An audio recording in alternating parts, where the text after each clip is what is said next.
작가는 차갑고 냉혹한 세상 속에서 어떻게 하면 나를 지키며 살아갈 수 있는지 담담하게 풀어냅니다.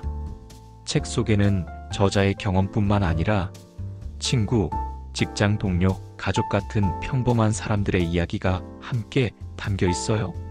김수연 작가는 이렇게 말합니다.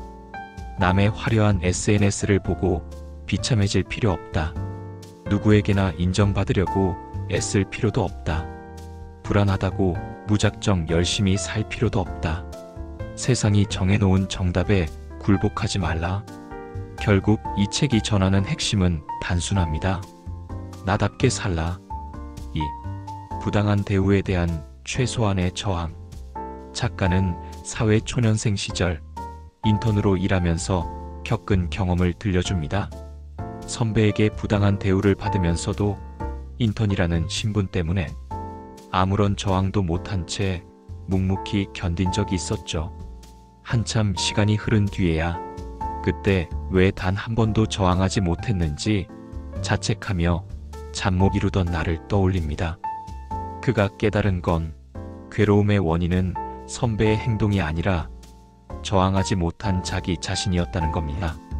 상황을 바꿀 수 없더라도 적어도 내 존엄성을 지키기 위해서는 최소한의 저항이 필요합니다.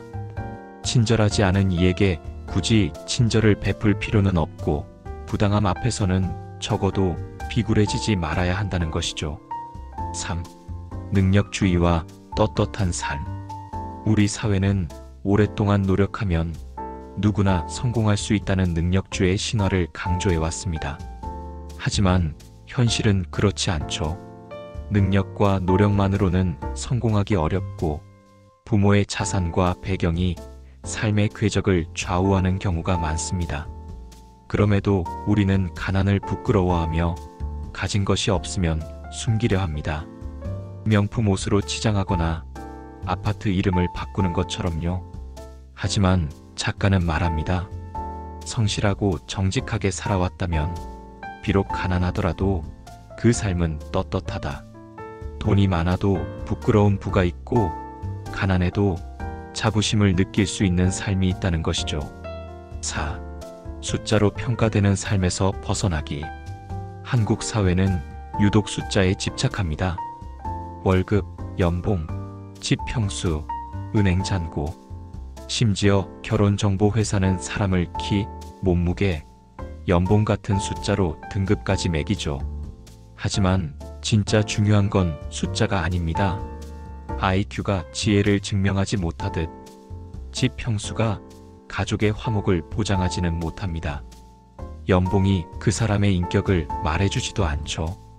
우리는 서로 비교하기 쉬운 숫자에 집착하며 끊임없이 서열을 매기지만 삶의 진정한 가치는 숫자가 담을 수 없는 것들 속에 있다는 것을 잊지 말아야 합니다. 5. 주눅들만큼 겸손하지 말 것. 책을 내고도 나는 작가가 맞을까? 하고 머뭇거린 경험을 저자는 고백합니다. 반면 시집을 한 권도 내지 않은 유럽의 한바텐더는 자신을 당당히 시인이라 소개했죠. 이 차이는 문화와 교육에서 비롯됩니다. 서양은 자존감을 길러주고 한국은 관계와 조화를 강조하며 눈치와 겸손을 미덕으로 가르칩니다. 그러다 보니 우리는 자꾸 스스로를 깎아내리며 주눅들곤 합니다. 하지만 겸손이란 타인을 존중하는 마음에서 나와야지 자신을 깎아내리는 것이 되어서는 안 됩니다. 가장 존중해야 할 사람은 바로 자기 자신이니까요. 6. 직업과 삶을 존중할 권리.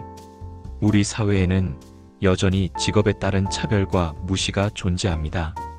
아르바이트생에게 공부 안 하면 저렇게 된다라고 말하는 손님, 그리고 노동을 천대하는 문화가 그것이죠. 하지만 누군가는 치킨을 배달하고 누군가는 공장에서 미싱을 돌리며 살아갑니다. 그 어떤 삶도 부끄럽지 않습니다. 삶이란 이럴 수도 저럴 수도 있는 것일 뿐입니다. 우리는 누구의 삶도 멸시할 수 없고 각자의 삶을 존중할 권리가 있습니다. 7. 모든 이에게 이해받으려 하지 말 것. 우리가 불편함을 느끼는 건 사실 질문 자체가 아니라 그 질문 뒤에 숨은 타인의 판단 때문입니다. 취업했냐, 결혼했냐, 집은 샀냐 하는 말들. 이 질문은 곧 넌 아직 부족하다는 시선으로 이어지기 때문이죠. 하지만 누군가 우리를 이해하지 못한다면 그건 우리의 문제가 아니라 상대의 이해력 문제일 수 있습니다. 모든 사람에게 이해받으려 애쓸 필요는 없습니다. 내 삶은 내 것이니까요. 8. 너그러운 개인주의자가 될 것. 한국과 일본은 높은 경제 수준에도 불구하고 행복도가 낮습니다. 그 이유 중 하나는 집단주의 문화에 있습니다. 집단의 화합을 위해 개인을 통제하고 수치심을 무기로 삼는 사회. 결국 우리는 타인의 시선에 얽매여 스스로를 검열하며 살아갑니다. 이제는 달라져야 합니다.